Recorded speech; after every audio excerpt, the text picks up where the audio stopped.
ओम नमः शिवाय। श्रावण मास महत्तम अध्याय 16। हरे कृष्णा, राधे राधे।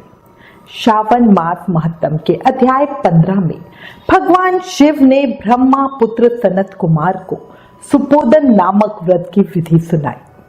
अब आज इस अध्याय में शीतला सप्तमी व्रत का वर्णन तथा व्रत कथा सुनेंगे। शुरू करते हैं। भगवान श्री सदाशिव ने कहा, हे सनत कुमार, अब मैं शीतला सप्तमी व्रत की कथा सुनाऊंगा।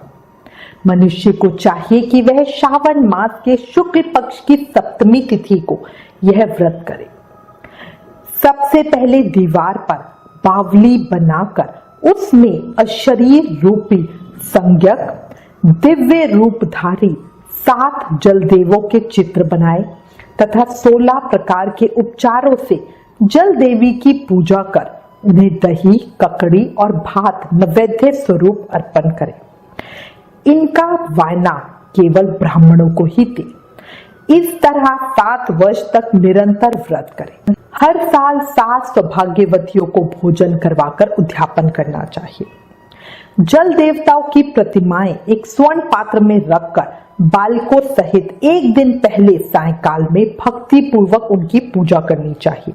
प्रातः काल पहले ग्रह होम करके देवताओं के निमित्त चारु से होम करना चाहिए। जिन लोगों ने पहले इस व्रत को किया और उन्हें जो फल प्राप्त हुआ उसे अब मैं आपको सुनाता हूँ।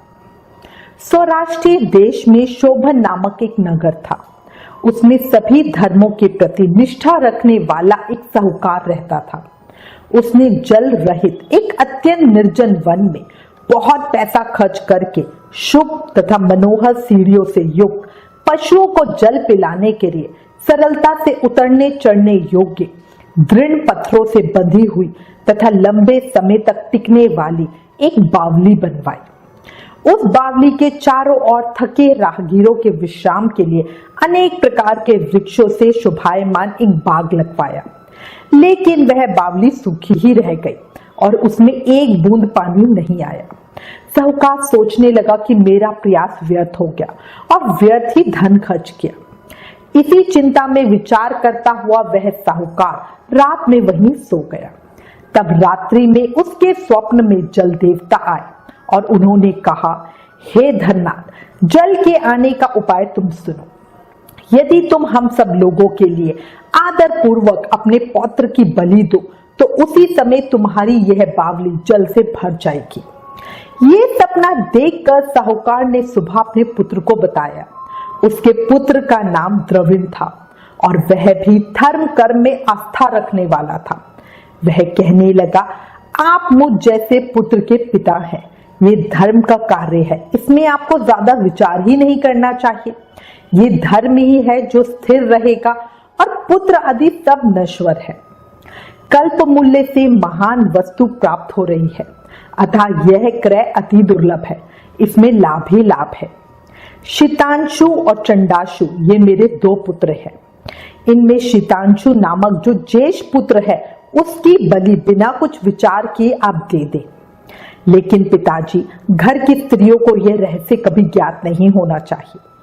उसका उपाय ये था कि इस समय मेरी पत्नी गर्भ से है और उसका प्रसव काल भी निकट है, जिसके लिए वह अपने पिता के घर जाने वाली है। छोटा पुत्र भी उसके साथ जाएगा। हे तात, उस समय यह कार्य निर्विघ्न रूप से संपन्न हो जाएगा। पुत्र की यह बात सुनकर पिता उस पर अत्यधिक प्रसन्न हुए और बोले, हे पुत्र, तुम धन्य हो और मैं भी धन्य हूं कि तुम जैसा पुत्र का मैं पिता बना। इस बीच सुशीला के घर से उसके पिता का बुलावा आ गया और वह जाने लगी। तब उसके ससुर तथा पति ने कहा कि वह ज्येष्ठ पुत्र हमारे पास ही रहेगा, तुम इस छोटे पुत्र को ले जाओ। इस पर उसने ऐसा ही किया। उसके चले जाने के बाद पिता पुत्र ने उस बालक के शरीर में तेल का लेप किया और अच्छी प्रकार स्नान कराकर सुंदर वस्त्र व आभूषणों से अलंकृत करके पूर्वाषाढ़ तथा शतभिष नक्षत्र में उसे प्रसन्नता पूर्वक बावली के तट पर खड़ा कर दिया और कहा कि बावली के जल देवता, इस बालक के बलिदान से आप प्रसन्न हो। उसी समय वह बावली अमृत तुल्य जल से भर गई। वे दोनों पिता पुत्र शोक व हर्ष से युक्त होकर घर की ओर चले गए।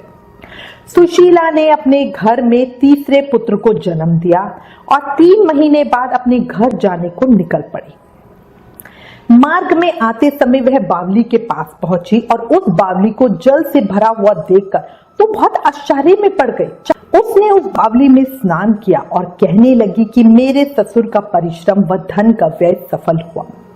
उस दिन श्रावण माह के शुक्ल पक्ष की सप्तमी तिथि थी और सुशीला ने शीतला सप्तमी नामक शुभ व्रत रखा हुआ था। उसने वहीं पर चावल पकाए और दही भी ले आई।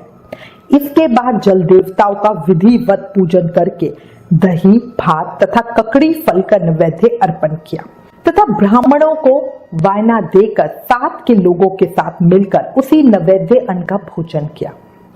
उस स्थान से सुशीला का गांव 1 योजन की दूरी पर स्थित था। कुछ समय बाद वह सुंदर पालकी में बैठ दोनों पुत्रों के साथ वहां से चल पड़ी। तब वे जल देवता कहने लगे कि हमें इसका पुत्र जीवित करके इसे वापस करना चाहिए, क्योंकि इसने हमारा व्रत किया है। साथ ही यह उत्तम बुद्धि रखने वाली स्त्री है। इस व्रत के प्रभाव से इसे नूतन पुत्र देना चाहिए। पहले उत्पन्न पुत्र को यदि हम ग्रहण किए रह गए तब हमारी प्रसन्नता का फल ही क्या। आपस में ऐसा कहकर उन दयालु जल देवताओं ने बावली में से उसके पुत्र को बाहर निकालकर माता को दिखा दिया और फिर उसे विदा किया। बाहर निकलकर वह पुत्र माता माता पुकारता हुआ अपनी माता के पीछे दौड़ पड़ा। अपने पुत्र का शब्द सुनकर उसने पीछे मुड़कर देखा। वहां अपने पुत्र को देखकर वह मनी मन बहुत चकित हुई। उसे अपनी गोद में बिठाकर उसने उसका माथा सूंघा, किंतु वो डर जाएगा इस विचार से उसने पुत्र से कुछ भी पूछा नहीं। वह अपने मन में सोचने लगी कि यदि इसे चोर उठाकर ले गए होते तो यह आभूषणों से युक्त कैसे हो सकता था, और यदि पिशाचों ने इसे पकड़ लिया था तो दोबारा छोड़ क्यों दिया। घर में संबंधी जन तो चिंता के समुद्र में डूबे होंगे। इस प्रकार सुशीला सोचती हुई नगर के द्वार पर आ गई। तब लोग कहने लगे कि सुशीला आई है। ये सुनकर पिता पुत्र अत्यंत चिंता में पड़ गए कि वह ना जाने क्या कहेगी और उसके पुत्र के बारे में हम क्या जवाब देंगे। इस बीच वह तीनों पुत्रों के साथ आ गई। तब ज्येष्ठ बालक को देखकर सुशीला के ससुर तथा पति घोर आश्चर्य में पड़ गए और साथ ही बहुत आनंदित भी हुए। वे कहने लगे, हे सुभद्रे, तुमने कौन सा पुण्य कर्म किया था अथवा व्रत किया था। हे भामिनी, तुम पतिव्रता हो, धन्य हो और पुण्यवती हो। इस शिशु को मरे हुए 2 माह बीत चुके हैं और तुमने इसे फिर से प्राप्त कर लिया, और वह बावली भी जल से परिपूर्ण है। तुम एक पुत्र के साथ अपने पिता के घर गई थी, लेकिन वापस तीनों पुत्रों के साथ आई हो। हे शुभे, तुमने तो कुल का उद्धार कर दिया। हे शुभानने, मैं तुम्हारी कितनी प्रशंसा करूं। इस प्रकार ससुर ने उसकी प्रशंसा की, पति ने उसे प्रेम पूर्वक देखा और सास ने उसे आनंदित किया। तब सुशीला ने कहा, स्वामी, हे पिताजी, यह सब पुण्य प्रताप शीतला सप्तमी के व्रत का फल है, जो यह मृत पुत्र शीतांशु जीवित हो उठा। यह सब उस सुमार्ग का फल है जिसके अनुसार मैंने शीतला सप्तमी व्रत किया। मैंने दही, चावल तथा ककड़ी का सेवन व्रत में किया। उससे संसार में सारी मनोकामनाएं पूर्ण हो जाती है। उसके बाद उसने मार्ग के पुण्य का समस्त वृतांत सुनाया। अंत में उन सभी ने मनोवांछित सुखों का उपभोग करके बहुत आनंद प्राप्त किया। भगवान शिव बोले, हे वत्स, शीतला सप्तमी का व्रत करने वाले तीनों प्रकारों के तापों के संताप से शीतल हो जाते हैं। इसी कारण से यह सप्तमी शीतला सप्तमी इस यथार्थ नाम वाली है। इस शीतला सप्तमी का व्रत करके उसके बाद दही, चावल और ककड़ी का सेवन करने से प्राणी मात्र की समस्त अभिलाषाएं पूर्ण हो जाती हैं, समस्त पाप नष्ट हो जाते हैं तथा मरणोपरांत प्राणी शिवलोक में जाता है। इस प्रकार श्री स्कंद पुराण के अंतर्गत ईश्वर सनत कुमार संवाद में श्रावण मास महत्तम में शीतला सप्तमी व्रत कथन नामक 16वां अध्याय संपूर्ण। इस 16वें अध्याय के सुनने मात्र से मोक्ष की प्राप्ति होती है। बोलो शीतला देवी की जय। ओम नमः शिवाय। हर हर महादेव।